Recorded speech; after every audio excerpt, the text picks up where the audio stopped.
Hello viewers, you're welcome to the Untold TV show with me, Nathaniel Olakutete, your host. And you can call me NT Olaku for short. And like you know, I bring you young entrepreneurs and great achievers to share with you their story, how it all began, what they've gone through, where they've gotten to, and the way forward. And today I'm bringing you a fine gentleman who is doing so much in various areas to share with us his story. But before we proceed, don't forget that you can follow us on social media. That is on Facebook, Instagram, and YouTube. That is Untold TV Show, the Untold TV Show. And remember that after watching us on YouTube, you subscribe as well as hit the bell button so that you get notifications each time we upload new content. As well, on Facebook, don't forget to like our page and share our videos to motivate others as we promise to bring you more and more informative, educative, and entertaining content. And so I'll go for a quick commercial break, and when I return, the interview begins. Stay tuned, don't go away. So viewers, you're welcome back from that quick commercial break, and if you're just joining us, this is the Untold TV show with me, Nathaniel Olakutete. You can call me NT Olaku for short, and you can follow me on social media. That is NT Olaku, Facebook and Instagram, and at DO Olaku on Twitter. And on social media as well, you can follow our show, that is the Untold TV show, on Facebook, Instagram, and YouTube. And don't forget to subscribe and press the bell symbol so that you get notification whenever we upload new content. With me today, like I said in my intro, is a young man who is doing very well in various areas, and he is in the person of Maxwell Odonkor. Maxwell, you're welcome.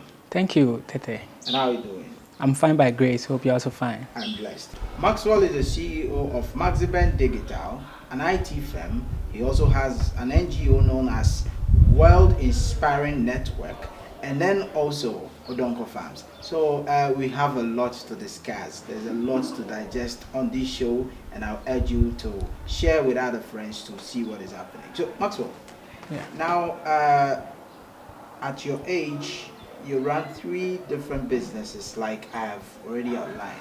Now we'll come to the very finest detail of everything about the businesses, how it all began and all that. But at this point, can you tell us a bit about yourself? Thank you, Olaku. Yeah. My name is Maxwell Odonkor, an entrepreneur, a young philanthropist, and a youth activist who is always searching for solutions to most of the problems we face in Africa. And during my free times, I love reading. I also love doing a lot of research. And to be frank with you, I love making money. Okay. Yeah. All right, so he likes making money. I wanted to say something at that point, but that's okay. We'll come back to that. What about, can you tell us about your family, a bit about your family? Yes, we are 5, as in with my nuclear family, and I'm the firstborn of my parents. Right. Sure. Okay. Maxwell. So Maxiben Digital. Yeah. What is Maxiben Digital? Okay. Maxiben Digital is an IT firm, a leading IT firm in Ghana, which specializes in website designing, graphic designing, software development, mobile app development, photography, and bulk SMS solutions. Yeah. So for the past years, we've been able to do a lot of projects, and by grace, we are moving forward. Right. What about World Inspiring Network? World Inspiring Network is a non-profit organization, a registered non-profit organization that ensures that the children in deprived communities get quality education. Aside that, we also develop the youth in the community and then the women at large. Okay.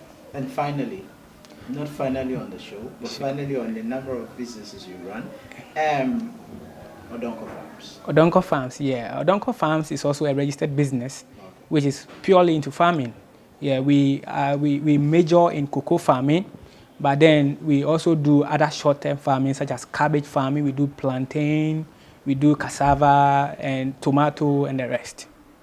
Okay, so we'll still come back to what inspired you to do these various businesses, but can we just go on the bigger picture? What actually got you into entrepreneurship? Entrepreneurship, I can say, I was born as an entrepreneur Okay. because my dad is a farmer. Okay. But then what pushed me to start doing something as an entrepreneur is when I started facing some challenges when I was on campus. That was when I was in level 200 first semester.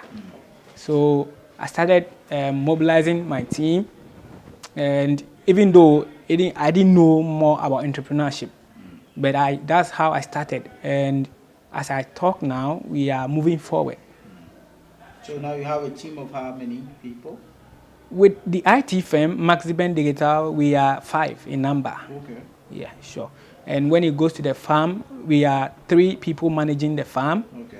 plus other employees which work on contract basis. Sure. And then the NGO too, we are 4 key people managing the NGO. Myself, Maxwell Odonkor. We have Willow Faulkner. She's in the US. She's the co-founder. And then we have Francis Asibe. And then we have Mr. Esuma Ebenezer. He is our patron. And then Francis Asibe is our managing director. Okay. Sure. All right. That's very interesting. And so, viewers, this is just the tip of the iceberg for you. And we're now going to delve deeper into what Maxwell does. And like I said, this is the Untold TV show. And with me is Maxwell Odonkor, the CEO of Maxiben Digital, World Inspiring Network, and Odonkor Farms. I go for a quick commercial break, and when I return, the show continues. Stay tuned, don't go away. So viewers, you're welcome back from that quick commercial break, and this is Untold TV show. So Maxwell, now we have all seen that these days entrepreneurship has become a craze where everyone is talking about entrepreneurship with various opportunities that it presents. Now, what is your understanding of entrepreneurship? And when we talk about entrepreneurship, my personal understanding about entrepreneurship is the ability of a person to establish and manage his or her own business. Right. But unfortunately for us here in Ghana, our schools have been teaching us since childhood. So that when you go to most of our villages, especially, our parents do not know about entrepreneurship. Though they are practicing it, but they have no idea. Therefore, when you graduate from university or tertiary and then you tell your parents you are going to entrepreneurship, then they are like, I've sent you to school, I've spent a lot on you. Why are you doing something like you want to do your own business? We want you to go and work for the government. We want you to go and work for a higher profile company. And now you are telling me you want to be an entrepreneur? You see, so they don't understand the concept. And one thing my fellow youth and my fellow Ghanaians, our parents out there should know is that entrepreneurship has its own risk, but then the reward is also great. Let's look at people who are rich in our society today. Let's look at people like Tobinko, Despite, and the co. You see, those people are not people who are employees. They've started small with their own businesses, but now they have, I can say they are the eye of our communities. You see, so entrepreneurship is not something that is bad for a child to say, I'll be an entrepreneur. The beginning will be challenging, but as we go on, once the person is determined, consistent, and also hardworking, I tell you, it is a rewarding portfolio. Right, but there is an adage that it is easier said than done. I've met a number of people, I've interviewed a number of entrepreneurs, both young and adults, or old, I should say, and they all have some concept about entrepreneurship. And from experience, it is different saying or discussing entrepreneurship, and it is equally it is different practicing entrepreneurship. So someone once said that entrepreneurship is like growing rice on a hill where there is less or no water. And so what is your opinion? I mean, how easy or difficult is entrepreneurship? Entrepreneurship, as you said, is not something very easy. And at the same time, I can say it's not something too difficult. Right. Yes, one thing we should know about entrepreneurship, as I said, we have a lot of risk when it comes to entrepreneurship. You have to stay overnight whilst others are asleep. That is one of the risks. Another reason is that you see, others will be receiving their paycheck monthly, Right. but you wouldn't be receiving your paycheck. When the business collapses, automatically it is affecting you, the entrepreneur, which is a risk. But then with the difficult aspect, as you said, it's not about speaking, it's not about saying, but the person being able to do whatever he or she says. Okay. And that is entrepreneurship. Right, so I like a statement he made, and a philosopher once said, success is doing what many other people won't do, and at the end of the day, you live your life as many can't. And so that is impressive. That is impressive. And again, we have seen a few challenges even before we come to discussing the major issues or the major things you do with all your businesses. I think that we find ourselves in an era where COVID-19 is a talk of town. I mean, either you're being careless about it, or you're being careful about it, or you're discussing how it is affecting education, how it's affecting other businesses, among other conversations that we are having, the case count and blah blah blah about it. Now, what I want us to emphasize on at this moment on this show has to do with how it is affecting businesses and employees, because it is no doubt that in 2018, 2019, when a lot of banks were collapsing or folding out, a lot of young people among other ages lost their jobs, and it pushed a few more to enter into entrepreneurship. Now we find ourselves in this era where the pandemic is also causing a lot of people to lose their jobs. Now, would you think that entrepreneurship is any better a solution for getting those that are being laid off employed, or the government is alternative? Okay, thank you, Wilaku. What I can say is that COVID-19 is a big hit. Right. Yes, and it has affected every area of our lives, including our businesses, our own emotions, and plenty. You know, COVID-19 has led a lot of people to be laid out of business. Right. At the same time, it is collapsing plenty businesses. And I know most of our youth will be afraid, because being an entrepreneur, you establish a business, and then sometime there will be, as you were saying, companies will collapse. COVID-19 to any unforeseen challenges too will also collapse businesses. But one thing I've seen is that when it comes to the businesses, now even getting employers and the professional employees to trust to do business is becoming a challenge, because you know, now because of social distancing, you cannot work with plenty people in an office. Therefore, you need people remotely. You see, and how would you even trust? That is the issue. It has become a burden. And then also, when it comes to access of funds, it has become difficult, because people are afraid to invest their money. The little money they have on them, they are afraid to invest their money into your business. And it's really affecting a lot of businesses. But then, it is the best opportunity. During this time is the best opportunity for entrepreneurs to start doing something. It's the best opportunity for people who want to enter into entrepreneurship to start. You see, a lot of companies are collapsing. A lot of people are leaving their jobs.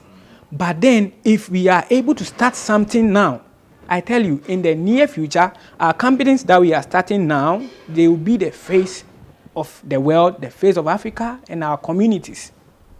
You see, so what I can say is that the youth who wants to go into entrepreneurship, which I encourage the youth to try doing something, 2020, which is a bad year to some people, has also become an opportunity for some of us young entrepreneurs, especially for those of us in the IT world, IT field.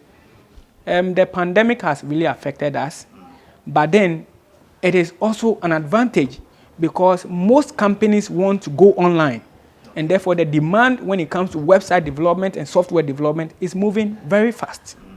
So 2020, in simple put, is the best for all entrepreneurs, all people who want to go into entrepreneurship to start. Right. So viewers, those are the opinions of Maxwell Odonkor, the CEO of Odonkor Farms, Maxiben Digital, and World Inspiring Network.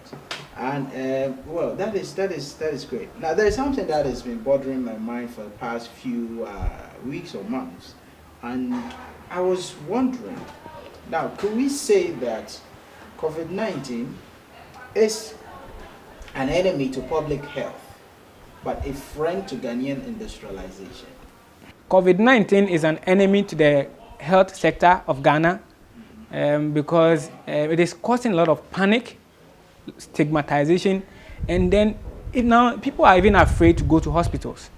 Even if you visit the hospitals as of now, more attention is given to COVID-19 patients, which is also killing a lot of people in different ways.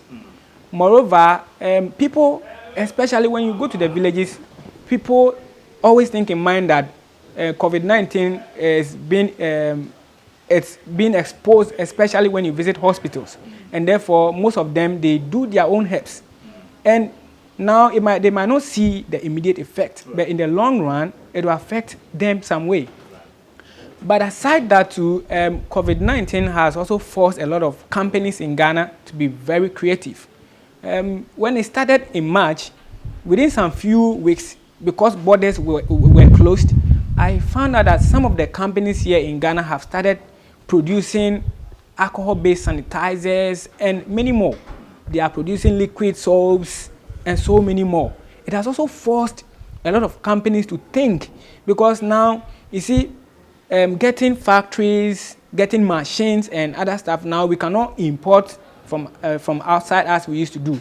So it is forcing a lot of companies to think of how they can produce their own machines. If we come to a company like Odonkor Farms, we were not thinking of producing earlier.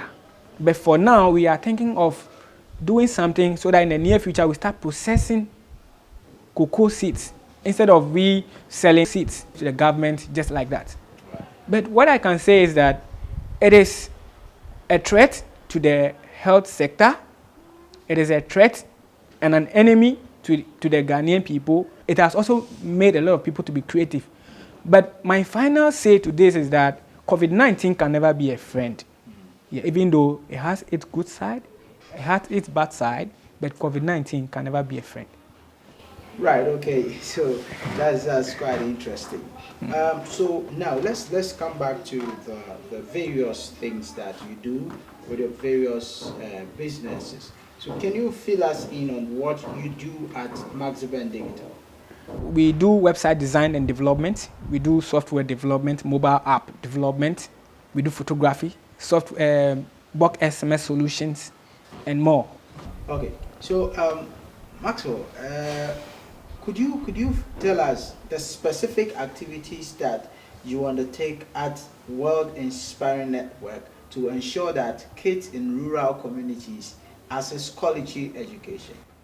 Okay, thank you, Wulaku.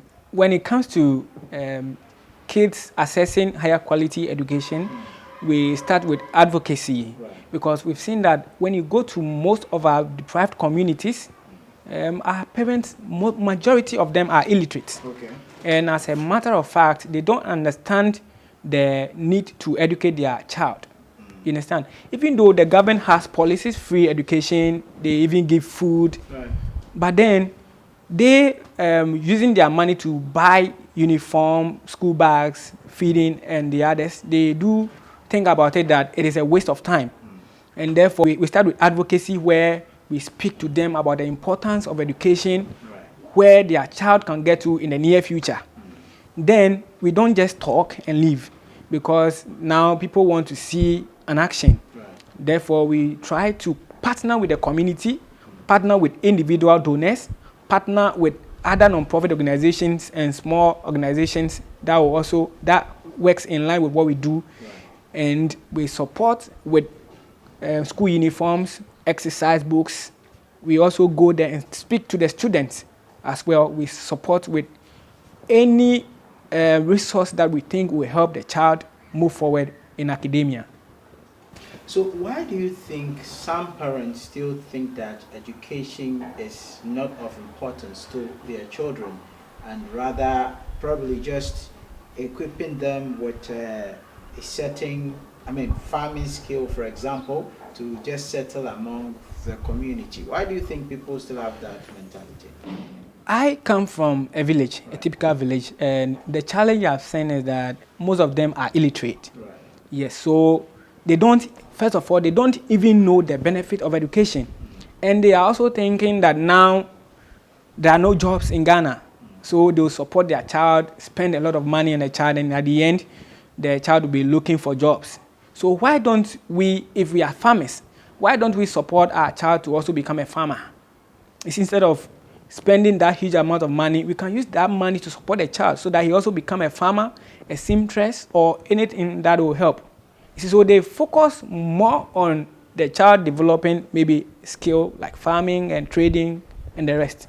So that is what we've seen as in the major challenge in our local communities here in Ghana. But don't you think that it is rather the case of sometimes parents trying to shirk responsibilities because, hey, taking a child to university or senior high school or this institution or that comes with a whole lot of financial responsibilities which sometimes people will want to run away from. Is that not the case? Because after all, even if the parents were not educated, they have seen someone whose child went through school and what the child is able to achieve, even though we are crying that there are no jobs in the country.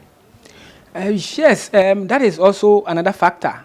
Yes, a lot of parents, they, let's say, they always think of the one who is going to take that responsibility. Right. So even at the beginning, at the foundation, they start to compete with that. They start to think about who is going to do this, who is going to do that. So when the child starts schooling, the father, let's say the father has small money, he starts paying for the kids' fees, start buying the uniform, right, school books and stuff. It will get to a time that the father also think that, okay, Ajua or the wife should also support a bit. And that becomes a challenge. But I forgot to mention another challenge, especially when you go to the villages. It is a big challenge facing the ladies now. Now the parents think that when they educate the girl child, he or she is going to marry somewhere else. You understand? So it won't benefit them. So why should they educate the girl child? Some are also afraid that the child will get pregnant on the way, and therefore they see no need. It's wasted, and therefore they see no need to send a girl child to school. How easy are you finding this type of advocacy? It's not easy. It's not easy. If I tell you it's easy, it's not easy at all. But then we have a strategy which is currently helping us. Okay. We don't just go to a community and do it and go. Whatever we do, we partner with the community. Okay. So that makes the work very easy for us. Moreover, we also partner with individual donors. We have plenty volunteers. And we want to applaud our partners, especially Church of Pentecost, because they have been helping us from day one till now. What they do is anytime we are going to do donations or advocacy and stuff, they support with resources and funding. Okay. Yes, so with that, it becomes a little bit easier for us with our partners. Let me be quick to add that some of the challenges we face at World Inspiring Network is the people we work with, as in that comes with the team we work with. You know, here in Ghana, one thing I've seen about my fellow youth is that when they are doing something with you, they want to see cash. And you know, NGO is not a company where we have to get profits or we have to even get benefits. We are there to help people. But when you start working with them, most of them, I see that they are expecting to see some cash or some rewards. And if they don't see that within a short possible time, then they start moving out. When I started this non-profit organization, I started with some few friends on campus, some few colleagues on campus. But because they are not seeing cash or they are not seeing money as in rewards, they begin to step out. You see, so as at now, let's say about 2% of the people I start with me now. The remaining 98% are off. So that is to say that the spirit of volunteerism is very low yes. among our youth. Exactly. Okay. That's awesome. So viewers, you've been watching the Odonkor TV show, and my name is Nathaniel Owulaku. You can call me NT Owulaku for short. And with me here today is Maxwell Odonkor, the CEO of World Inspiring Network and other businesses. So we're just focusing on the NGO that is World Inspiring Networks just about now. Now, before we go to any other the other aspects of your business, now I want us to look at what are some of the achievements you have chalked with your NGO currently. Okay, so the achievement, I'm always happy to help the poor, and my team is also happy to help the poor. So as at now, we've helped more than 550 children, if not financially, resources, and advocacy. Aside that, we've also been recognized as one of the leading nonprofit. As I speak now, we have been nominated for an award, which is yet to come out. So I wouldn't talk much about it. We've also received nominations in the past, though we didn't win, but then we are moving forward. But in all, what we are happy about is the impact we are making in society. And as I speak now, we are currently registering the organization in the United States through the help of Willow Faulkner. She is a citizen of United States who has also joined the team as a co-founder. Right. Now let's quickly go to Maxiben Digital. You've already told us what you do at Maxiben Digital, but could you share with us some of the achievements and possibly a few challenges that you faced? Okay, when it comes to achievement, we've really got a lot of achievements. Right. Because since we started till now, we've been able to build a lot of websites, okay. More than 20 websites in less than 3 years. Right. Aside graphic design works, photography, and the rest, website designing has been one of the key services that is selling for us. We've through Maxiben Digital, we've been able to get customers not only in Ghana, but in other countries, United States, and some of the African countries. And as I speak now, we are still getting orders, which we are unable to fulfill all of the orders. And then also, we have also received recognitions from other companies where we got nominated for an award. Though we didn't win, but it has also provided us with an opportunity to meet big men. We've been able to extend our connections and our network to a higher level. And also, one of the benefits has to come with we getting exposed to most of the challenges businesses are facing and how best we can also solve those challenges in Africa. Right, Carl, that's very great. That's very great to hear from a young man your age and what you're doing with your life. And I believe that it is something that will inspire other young people or even some middle-aged people who are still struggling to find grounds for their income or career.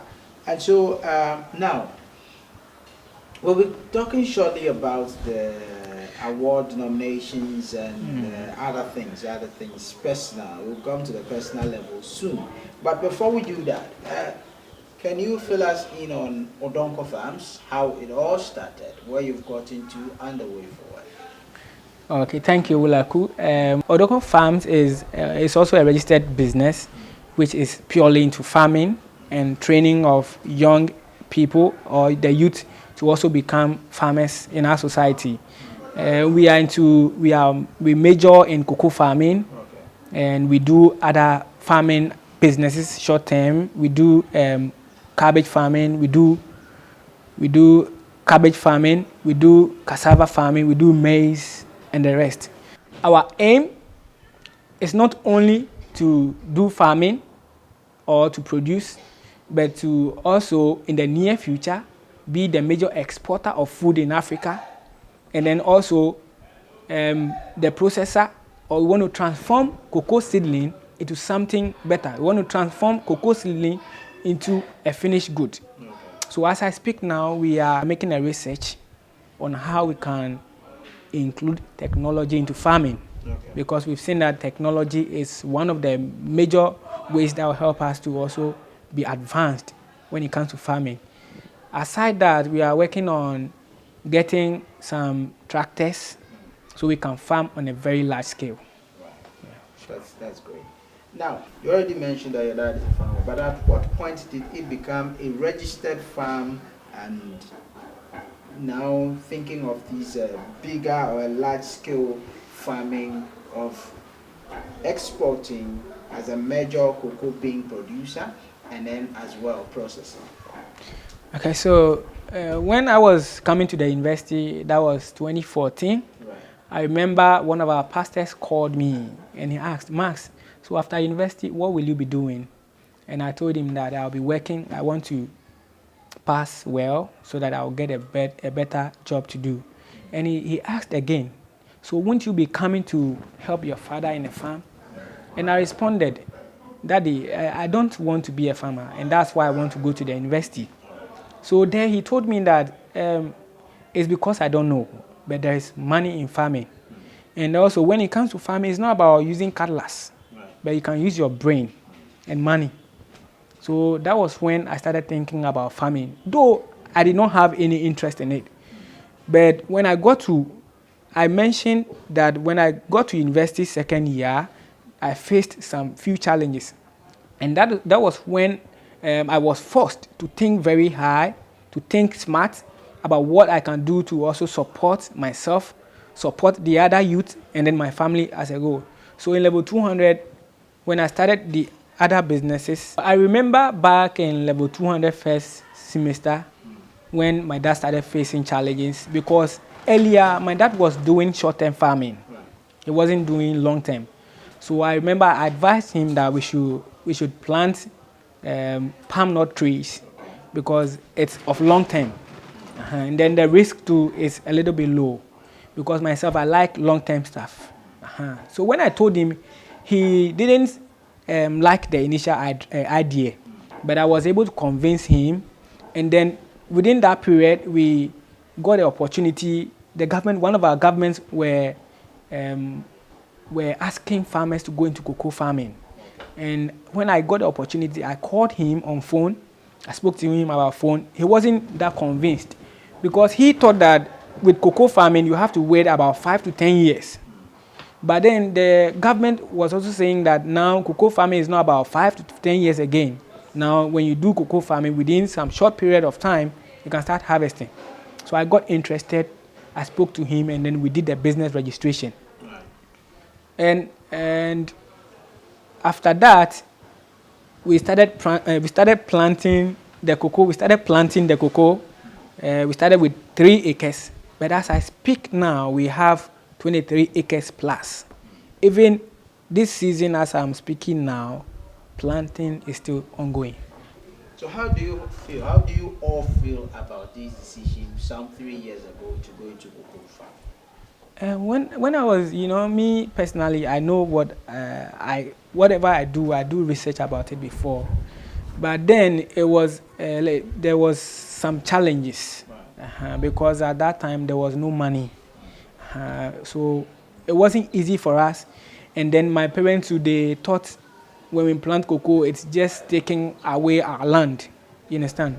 So it wasn't easy at all. But then, now as I speak, we were not happy back then. But now, sometimes I walk in my room, I start jumping, I start smiling, and I start laughing, because I know some investment has been made somewhere. My parents have been able to convince them, and now the way I'm smiling, I hope my parents are also smiling now. Right, viewers, so this is the Untold TV show, where we share with you the achievements of young people who are into business and other areas of achievements that they've chalked that is worth sharing with you. And don't forget that you can follow us on social media. That is on Facebook, Instagram, and YouTube as the Onto TV show. And don't forget to subscribe and press the bell button so that you get notifications. As well, you share our contact with your friends and families. And if you have a story to share as well, there is a WhatsApp line. You can WhatsApp us and we'll get you sorted out. Now, so it's very impressive listening to all these achievements of a young guy your age, from a village you've not mentioned yet, and all you've gone through and where you have gotten to now. Now, what we want to be looking at is that personally, when you finally decided to go into business, what are some of the achievements that you have chalked as an individual? As an individual, now I can say I'm not fully loaded, but I was facing financial challenges. My parents were, but as I speak now, it is not as it was. Aside that, too, I've also had the opportunity to meet a lot of people. People come from outside, and then which a farmer in your village cannot meet. My farmer in my village cannot meet. Right. Once they hear, some people just on Facebook, when they see they start calling me and we start talking about business. So I've gotten the opportunity to meet a lot of people. It has also forced me to think very fast. Yes, and also when we didn't start this farming, we didn't get some benefit as in getting land from others at a cheaper cost. Okay. Just recently, we had the opportunity to get another 16 acres land, Okay. which we are ready, and we will start working on it as quickly as possible. So, it is all about starting, because when you are starting, you never think, or you never know where the opportunity will come from. But once you are able to start, as you move, the opportunities will just come in, and you will be dancing and laughing as I used to do. But you're not laughing that much on my show. All right. So what's the name of your village? Somebody who just want to know. The farm. The name of your village. I stay at Ahumahumasu. Okay. Ahumahumasu Okay. community. Okay. But the farm is at Tadieso. That is Fantiakwa North, Okay. in the eastern region of Ghana. Right. Sure. So viewers, very soon we'll be wrapping up with our conversation with Maxwell Odonkor, the CEO of Maxiben Digital, World Inspiring Network, and Odonkor Farms. Now, so we've already spoken about the way forward of where you want to see Odonkor Farms in the long term. But what about Maxiben Digital? Where do you want to see that company in, say, 5 to 10, 15 years? Okay, so 5 to 10 to 15 years, we see Maxiben Digital to be an international IT firm. Right. We are not just looking at Ghana only. We are looking at it being an international company in other countries. And aside that, we are looking at coming up with systems that will help our Ghanaian community, Africa, and the world. So the vision is very big, which I cannot share all. Yeah, I cannot share all. Right, that's fine. So finally, what advice you have for the teeming youth out there who are counting on governments to employ them and other employees? Because trust me, I bet if I didn't say this, it's going to happen. Where people will finish watching your interview and they start sending messages to us or you that they need a job, rather than creating one, which is the focus of our show. But any which way, not everybody could become an entrepreneur at a certain point, probably later years. And so what is your advice to the youth that are watching, not just the youth, but any other person that has reservations about entrepreneurship? Okay. So what I would say is that our parents' educational system is not teaching us to become entrepreneurs. Right. So our parents do not have that in mind. But let's look at someone like Robert Kiyosaki. Right. He retired at the age of 45. And when he was starting business, he too didn't know much about entrepreneurship. But according to him, he had two parents.